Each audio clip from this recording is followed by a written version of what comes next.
Student, आज Hindi grammar में class 7 का चैप्टर फर्स्ट जिसका नेम है भाषा, बोली, लिपि, व्याकरण तथा साहित्य, उसके बारे में समझेंगे। बच्चों, सबसे पहले आता है भाषा। भाषा शब्द संस्कृत की भाष धातु से बना है, यानी कि भाषा शब्द जो है वो किससे बना है? संस्कृत का वर्ड है भाष, उससे लिया गया है, जिसका अर्थ है बोलना। भाषा मानव मुख से निकलने वाली उस ध्वनि को कहते हैं जिसका कुछ अर्थ नहीं होता, यानी कि यह जो भाषा शब्द है उसका अर्थ क्या होता है? बोलना। और उसका जो मानव के मुख से जो निकलती है ध्वनि उसका कोई अर्थ नहीं होता, यानी कि भाष का कोई अर्थ नहीं होता है। मानव अपनी उत्पत्ति के पश्चात से ही किसी न किसी माध्यम से अपने भावों को प्रकट करता आ रहा है, यानी कि मनुष्य अपने उस वर्ड को बोलने के लिए किसी न किसी के पश्चात जो है वह अपने माध्यम से अपने भावों को प्रकट कर देता है। ऐतिहासिक खोजों में हमें इस तरह के कई चिन्ह ऐसे मिले हैं जिनके माध्यम से मानव के अपने भावों को प्रकट करने का प्रयास किया है, यानी कि ऐतिहासिक इतिहास की जब खोजें हुई तो उसमें काफ़ी चिन्ह हमें इस तरह के मिले हैं जिससे कि के माध्यम से मानव ने अपने भावों को प्रकट करने का प्रयास किया। वास्तव में इन संकेतों से हमें कई बातों का ज्ञान अपने आप हो जाता है। जैसे देखिए, यहाँ पे दिया हुआ एक चित्र दिया हुआ है जिसमें दीवार पर बनी आकृतियाँ, आप दीवार पर, ये दीवार दी हुई है, उस पर आप आकृतियाँ देख रहे हो, यानी कि चित्र देख रहे हो किस तरह के बने हुए हैं। तो इसमें आगे पढ़ते हैं। यहाँ पे एक ट्रेन की भी दी हुई है, पिक्चर दी हुई है, वो भी आप देख रहे हो। इसमें गार्ड है जो कि आपको हरी झंडी दिखा रहा है। गार्ड को हरी झंडी दिखाते देखकर हम समझ सकते हैं कि गाड़ी चलने वाली है, या लाल बत्ती देखकर हम समझ सकते हैं कि अब गाड़ियाँ रुक गई है, यानी कि हरी हमने देखा तो हम समझ गए कि गाड़ी चलने वाली है, और जब लाल बत्ती देखी हमने तो हम समझ गए कि अब गाड़ी रुक गई है।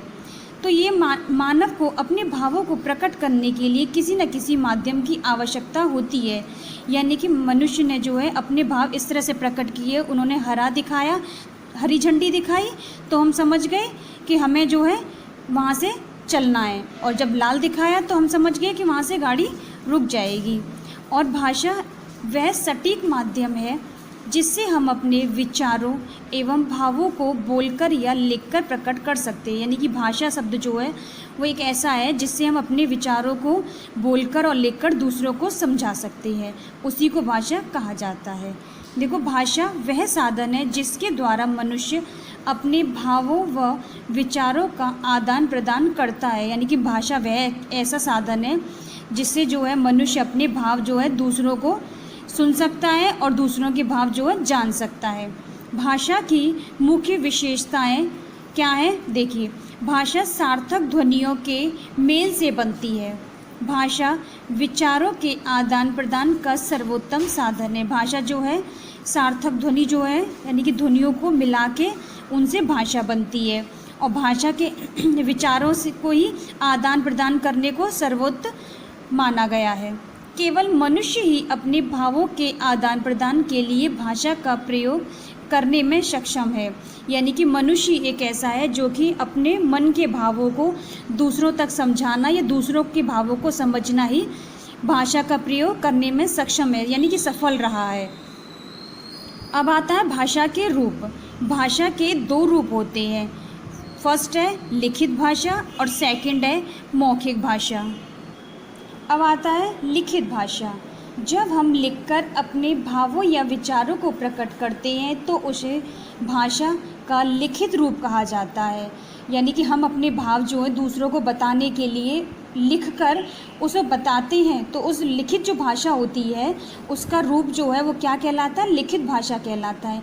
जैसे हम पत्र लिखकर अपने भावों को प्रकट करते हैं, यानी कि हम कोई पत्र लिखें और उसमें अपनी बात जो है दूसरे को समझाएं, दूसरा उस पत्र को पढ़े, तो वो क्या हो गया? लिखित भाषा हो गई। अब आता है मौखिक भाषा। जब हम बोलकर अपने भावों या विचारों को प्रकट करते हैं और सुनकर दूसरों के भावों या विचारों को समझते हैं तो वह भाषा का मौखिक रूप कहलाता है। जैसे शिक्षिका कक्षा में मौखिक भाषा का प्रयोग करके पाठ समझाती है। मौखिक भाषा कौन सी होती है? उसमें हम बोलकर अपने भावों को, अपने विचारों को है दूसरों को समझाते हैं या दूसरों के भावों को सुनकर समझते हैं, वह भाषा का मौखिक रूप होता है। जैसे क्लास में टीचर पढ़ा रही है तो वो क्या हो गया? मौखिक रूप हो गया भाषा का। विश्व में अनेक भाषाएं प्रचलित है, यानी कि विश्व में जो है बहुत भाषाएं बोली जाती है, जैसे हिंदी, संस्कृत, अंग्रेज़ी, उर्दू, फ्रेंच, रूसी, चीनी, जर्मन, जापानी इत्यादि। यानी कि ये सारी भाषा जो है, अनेक भाषाएं ऐसी हैं जो कि विश्व में बोली जाती है। भारत एक बहुभाषीय देश है जहां अनेक तरह की भाषाएं बोली जाती हैं। यानी कि भारत एक ऐसा देश है जहां बहुत सारी भाषाएं बोली जाती हैं, जैसे कि हिंदी, पंजाबी, बांग्ला, असमी, ओडिया, गुजराती, मराठी, तेलुगु, कन्नड़, तमिल, मलयालम इत्यादि। ये सब भाषाएं जो हैं भारत में बोली जाती है। भारतीय संविधान में 22 भाषाओं को मान्यता दी गई, यानी कि भारतीय संविधान में कितनी? 22 भाषाओं को मान्यता दी गई है। भारतीय संविधान द्वारा मान्यता प्राप्त भाषाएं कौन कौन सी हैं? हिंदी, असमी, ओडिया, उर्दू, कन्नड़, कश्मीरी, गुजराती, तमिल, तेलुगु, पंजाबी, बांग्ला, मराठी, मलयालम, संस्कृत, मैथिली, सिंधी, मणिपुरी, डोगरी, नेपाली, बोडो, कोंकणी और संताली। ये सारी जो भाषा वो है 22 भाषाएं जो कि भारतीय संविधान द्वारा मान्यता प्राप्त है। अब आता है बोली। भाषा के क्षेत्रीय रूप को बोली कहते हैं, यानी कि भाषा का जो क्षेत्रीय रूप होता है, क्षेत्रीय यानी कि जो अलग अलग क्षेत्रों में बोली जाने वाली है, उसे कहते हैं बोली कहते हैं। यहाँ बोली की परिभाषा को अधिक स्पष्ट रूप की आवश्यकता है, यानी कि इसे आप समझेंगे तो इसके लिए आपको स्पष्ट रूप से पढ़ना होगा। किसी विशेष क्षेत्र के लोगों द्वारा बोलचाल में प्रयोग की जाने वाली भाषा को बोली कहा जाता है। यानी कोई भी विशेष क्षेत्र हो, किसी भी क्षेत्र में जो लोगों द्वारा आपस में बोलचाल की जो भाषा होती है, जिसकी भाषा का वो प्रयोग करते हैं, उसी भाषा को बोली कहा जाता है। बोली भाषा का क्षेत्रीय रूप है, यानी कि बोली क्या है? भाषा का क्षेत्रीय रूप है जो कि अलग अलग क्षेत्रों के हिसाब से बोली जाती है, जिसे मौखिक रूप में प्रयोग किया जाता है। बोली यानी कि हम जब बोलते हैं तो उस भाषा को क्या कहते हैं? मौखिक ही भाषा कहते हैं, तो इसलिए मौखिक रूप में प्रयोग किया जाता है। बोली देश के किसी भी भाग में बोली जाने वाली वह भाषा है जिसका अधिकतर प्रयोग केवल बोलने के लिए होता है। यानी कि भाषा वह है जिसका प्रयोग हम सिर्फ बोलने के लिए कर सकते हैं, किंतु जब बोली का प्रयोग साहित्य रचना के लिए होता है तो उसे क्या बन जाती है? उपभाषा बन जाती है। जैसे अवधी, ब्रज इत्यादि, ये सब जो है साहित्य रचना से पूर्व बोलियां ही थी। यानी कि जब ये सारी जो भाषाएं थी, ये उपभाषा बनने से पहले बोलियां ही थी। भारत एक विशाल एवं बहुभाषीय देश है। भारत एक विशाल और बहुभाषी यानी कि बहुत सी भाषाएं बोलने वाला देश है। भारत में अनेक बोलियों का प्रयोग होता है, जैसे कश्मीर में डोगरी और कश्मीरी, बिहार में है भोजपुरी, मैथिली, मगधी, हरियाणा में है हरियाणवी, उत्तरांचल कुमाऊनी, गढ़वाली, पूर्वी उत्तर प्रदेश अवधी, राजस्थान मारवाड़ी। यानी कि अलग अलग देश में अलग अलग भाषाएं, अलग अलग बोलियां बोली जाती हैं। अब आता है उपभाषा।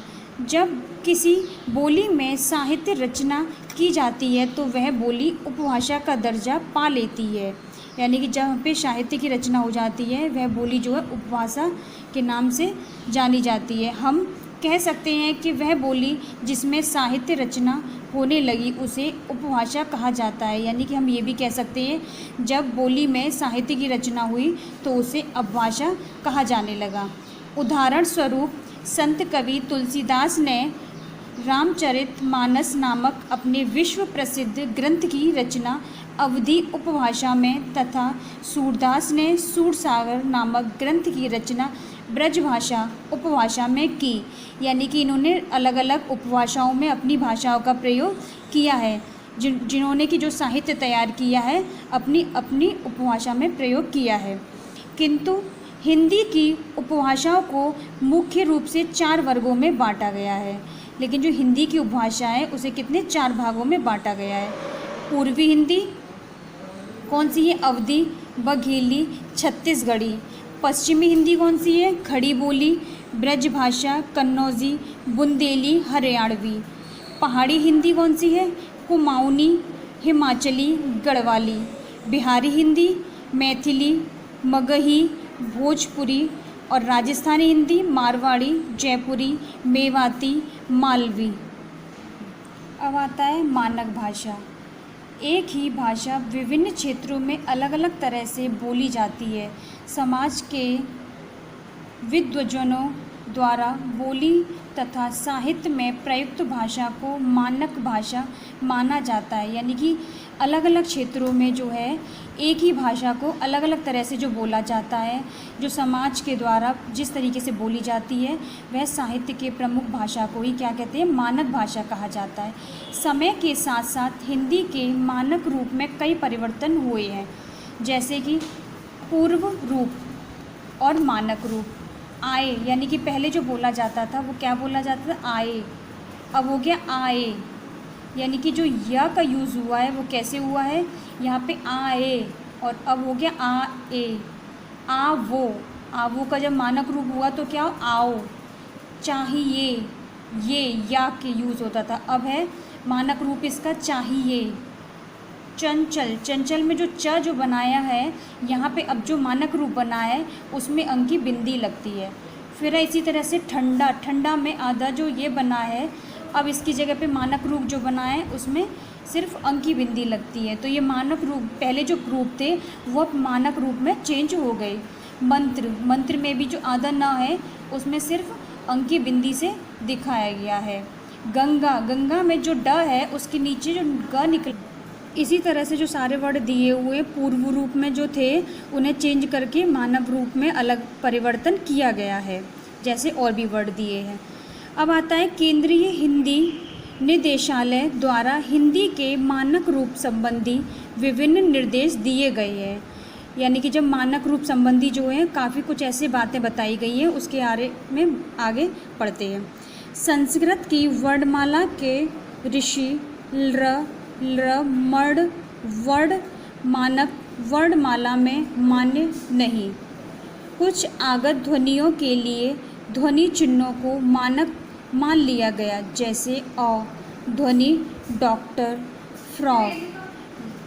कुछ शब्दों के पुराने नए दोनों रूप मानक हैं, जैसे सर्दी, यानी कि सर्दी जो है ऐसे भी लिखा गया, बोलने में तो वही है लेकिन लिखने में जो है वो थोड़ा सा चेंज हुआ है। गर्मी, गर्दन, इस तरह से आप देख रहे हैं कि थोड़ा सा वर्ड जो है चेंज हुए हैं। शब्दों के अंत में प्रयुक्त हल चिन्ह अब लुप्त हो चुका है, जैसे संसद, यानी कि जो हलंत आप देख रहे हो ये अब हट चुका है, यानी कि अब आपको नहीं देखने को मिला। तो संसद कैसे लिखेंगे? बिना इसके लिखेंगे। जो हल जो नीचे लिखा हुआ है, हलंत जो बना हुआ है वो अब नहीं लगेगा। महान, जैसे कि महान में न के नीचे लगा हुआ है, अब नहीं है। परिषद, परिषद में भी आप देख रहे हैं अब नहीं है। आदि। आइए आगे बढ़ते हैं। लिपि, लिपि क्या है? भाषा की लेखन विधि को लिपि कहते हैं। भाषा की जो लेखन विधि है, लिखने की जो विधि होती है उसे लिपि कहते हैं। अलग अलग भाषाओं की लिपि भी अलग अलग होती है, जैसे हिंदी, संस्कृत, गुजराती, मराठी, नेपाली आदि भाषाओं की लिपि देवनागरी है। अंग्रेजी की लिपि रोमन है। पंजाबी गुरुमुखी लिपि में लिखी जाती है और उर्दू फारसी लिपि में। बच्चों हमने पहले भी इसको पढ़ लिया है, जो आपकी पहली क्लास है, पहले जो आपने ग्रामर पढ़ा था तो उसमें भी यही चीज़ बताया गया था कि इनकी अलग अलग लिपि होती है। जैसे हिंदी की लिपि अलग होगी, संस्कृत, गुजराती, मराठी, नेपाली आदि भाषाओं की लिपि देवनागरी है और अंग्रेजी की रोमन है। पंजाबी की गुरुमुखी और उर्दू की फारसी लिपि है। देखिए बच्चों कैसे यहाँ पे दिखाया गया है, भाषा हिंदी और लिपि हमारी देवनागरी। उदाहरण के तौर पर देखिए, मुझे अपने भारत पर गर्व है, तो ये भाषा हम, तो यहाँ पे जो उदाहरण दिया है वो हिंदी में दिया है क्योंकि हिंदी भाषा का प्रयोग है। अंग्रेजी रोमन, ये रोमन वर्ड है। जो रोमन में दिखाया गया है। संस्कृत देवनागरी जो संस्कृत में लिखा है। उर्दू यानी फारसी लिपि ये उर्दू में लिखा है। पंजाबी लिपि गुरुमुखी तो ये पंजाबी में लिखा है। आप बांग्ला बांग्ला ये बांग्ला में लिखा हुआ लिपि है जो यहाँ पे दिख रहा है। जर्मन यानी रोमन ये रोमन वर्ड है जो यहाँ पे इंग्लिश में आपको दिखाई दे रहा है। फ्रेंच रोमन ये भी रोमन वर्ड है जो आपको इंग्लिश में दिखाई दे रहे हैं। चलिए आगे बढ़ते हैं। अब व्याकरण पढ़ लेते हैं। व्याकरण शब्द वी प्लस आ प्लस करण से मिलाकर बना है जिसका अर्थ भली भांति समझना। व्याकरण में भाषा को नियमित और व्यवस्थित बनाने के नियम होते हैं। मतलब जो व्याकरण हम पढ़ रहे हैं उनको भाषा को नियमित और व्यवस्थित बनाने के नियम। आगे बढ़ते हैं। व्याकरण व्याकरण शब्द वी प्लस आ प्लस करण से मिलकर बना है जिसका अर्थ भली भांति समझना। व्याकरण में भाषा को नियमित और व्यवस्थित बनाने के नियम होते हैं। बच्चों ये कह रहा है व्याकरण में भाषा को नियमित और व्यवस्थित बनाने के नियम होते हैं। जो हम व्याकरण पढ़ रहे हैं वो इसलिए पढ़ते हैं कि हमारी जो भाषा है जो मात्रा है वो उसके नियम को हम समझ जाएं। किसी भी भाषा का व्याकरण ही भाषा पर आधारित होता है। भाषा व्याकरण पर आधारित नहीं होती है। बच्चों किसी भी भाषा का व्याकरण ही भाषा पर निर्धारित होता है। भाषा व्याकरण पर निर्धारित नहीं होती बच्चों, ठीक है। वह शास्त्र जिसके द्वारा हम भाषा के शुद्ध रूप का ज्ञान प्राप्त करते हैं उसे व्याकरण कहते हैं। व्याकरण का ज्ञान भाषा के शुद्ध रूप को जानने के लिए अति आवश्यक है। भाषा के रूप में परिवर्तन के साथ साथ व्याकरण का रूप भी परिवर्तित होता रहता है। व्याकरण का ज्ञान भाषा के शुद्ध रूप को जानने के लिए अति आवश्यक है। बच्चों व्याकरण का जो ज्ञान है वो भाषा के लिए बहुत अच्छे से आना आपके लिए बहुत ज़रूरी है। भाषा के रूप में परिवर्तन के साथ साथ व्याकरण का रूप भी परिवर्तित हो जाता है। बच्चों भाषा का रूप जब परिवर्तन होता है तो व्याकरण का भी रूप परिवर्तित हो जाता है। आइए आगे बढ़ते हैं। व्याकरण के विभाग। व्याकरण के निम्नलिखित 3 विभाग होते हैं: वर्ण विचार, शब्द विचार और वाक्य विचार। इसमें अक्षरों यानी वर्णों के आकार, भेद, लिखने की विधि तथा उनके उच्चारण आदि पर विचार किया जाता है। शब्द विचार इसमें शब्दों के भेद, रूप, बनावट आदि के विषय पर विचार किया जाता है। अब वाक्य विचार इसमें वाक्य की रचना, उनके भेद, वाक्यों और उपविभागों के आपसी संबंध, वाक्य बनाने तथा अलग करने की रीति और विराम चिन्हों आदि पर विचार किया जाता है। आगे बढ़ते हैं। साहित्य। साहित्य साहित्य शब्द स प्लस हित से बना है जिसका अर्थ है हित करने वाला, यानी अर्थात जो रचना समाज का हित करे उसे साहित्य कहते हैं। किसी भी भाषा के ज्ञान के संचित कोश को साहित्य कहते हैं। समाज की राजनीतिक, धार्मिक, सामाजिक परिस्थितियाँ साहित्य को प्रभावित करती हैं, इसीलिए इसे समाज का दर्पण भी कहा जाता है। साहित्य में देश और जाति के लोगों के विचार तथा भाव मूर्त रूप से देखने को मिलते हैं। साहित्य की रचना गद्य और पद्य दोनों में होती है। कहानी, उपन्यास, नाटक, डायरी, एकांकी, पत्र, निबंध आदि गद्य की विधाएं हैं। अब बुक एक्सरसाइज कर लेते हैं। जो हमारे क्वेश्चन आंसर हैं, ये 3 क्वेश्चन आंसर। हमारा फर्स्ट, भाषा की परिभाषा लिखिए। व्याकरण की परिभाषा लिखिए, इसकी आवश्यकता क्यों है। मानक भाषा से आप क्या समझते हैं। आइए इसके आंसर देख लेते हैं। तो हमारे आंसर है, पहला क्वेश्चन क्या था, भाषा की परिभाषा लिखिए। भाषा वह साधन है जिसके द्वारा मनुष्य अपने विचारों एवं भावों का आदान प्रदान करता है। सेकंड क्वेश्चन क्या है, व्याकरण की परिभाषा लिखिए, इसकी आवश्यकता क्यों है। आंसर है हमारा, भाषा के शुद्ध रूप का ज्ञान कराने वाला शास्त्र व्याकरण कहलाता है। व्याकरण भाषा के नियम बताता है। व्याकरण के ज्ञान के बिना किसी भी भाषा के शुद्ध रूप में व प्रयोग को नहीं सिखाया जा सकता। व्याकरण में भाषा के वर्ण, शब्द, पद, वर्ण तथा वाक्य पर विचार किया जाता है। हमारा थर्ड क्वेश्चन है, मानक भाषा से आप क्या समझते हैं?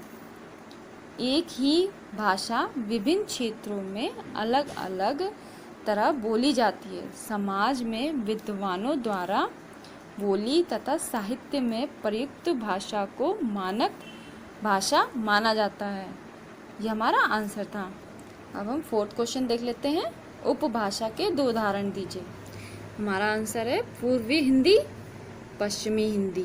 ठीक है बच्चों, ये आंसर थे। कुछ क्वेश्चन थे जो हमने इसे पढ़ लिया। अब बुक एक्सरसाइज फिल कर लेते हैं। भारत की राष्ट्रीय भाषा कौन सी भाषा है? हमारे ऑप्शन है तमिल, अंग्रेजी, हिंदी, संस्कृत। तो हमारा हिंदी सही आंसर है, तो हमने टिक कर लिया। भाषा के कितने रूप होते हैं?